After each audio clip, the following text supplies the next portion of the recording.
2015 ஆண்டு டிசம்பர் மாதம் சென்னையே தண்ணீரில் மிதந்த காட்சிகள்தான் இவை. கடந்த 100 ஆண்டுகளில் இல்லாத வகையில் பெய்த இந்த மழை மக்களின் வீடு, உடைமை, சொத்து, சொந்தம் என அனைத்தையும் பறித்துவிட்டு சென்றது.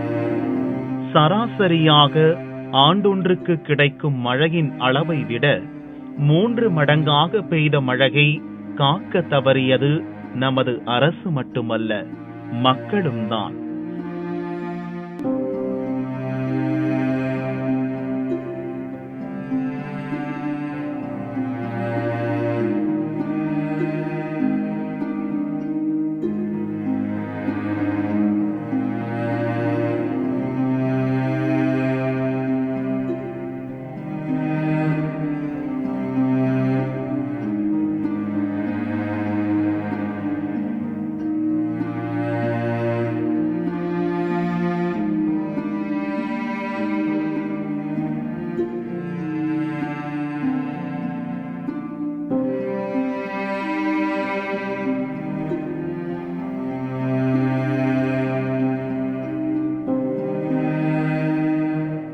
நீர்நிலைகள் ஆக்கிரமிப்பு, திட்டமிடப்படாத வகையில் நடந்துள்ள நகரமயமாக்கலின் விளைவே தற்போது நாம் காணும் காட்சிகள்.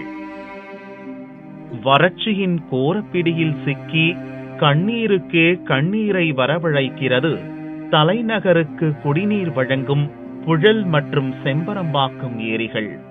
2 ஆண்டுகளுக்கு முன்பு ஏரிகளில் கண்ணு கெட்டிய தூரம் வரை ததும்பி வழிந்த நீர் தற்போது காணல் நீராகி போயுள்ளது.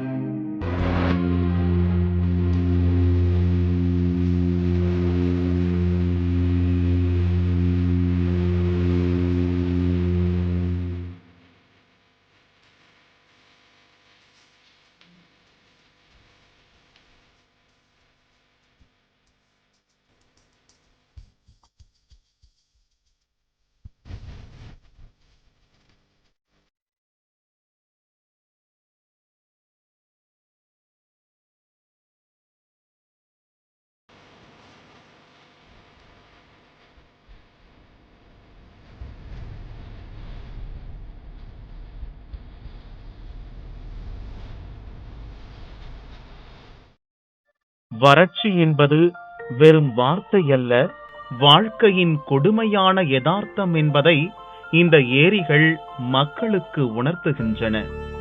ஏன் இந்த நிலை? இதை எப்படி சமாளிப்பது? எதையுமே அறியாமல் இருக்கிறது அரசு. நீரின்றி அமையாது உலகு என்பது எவ்வளவு பெரிய உண்மை என்பதை உணர்ந்துள்ள தமிழகம் தற்போது தினம் தினம் அனுபவித்துக் கொண்டிருக்கிறது. தலைநகர் சென்னை மட்டுமின்றி தமிழகமே தாகத்தில் தவிக்கின்ற நிலைக்கு யார் காரணம்? சிந்திக்க வேண்டிய தருணம் இது.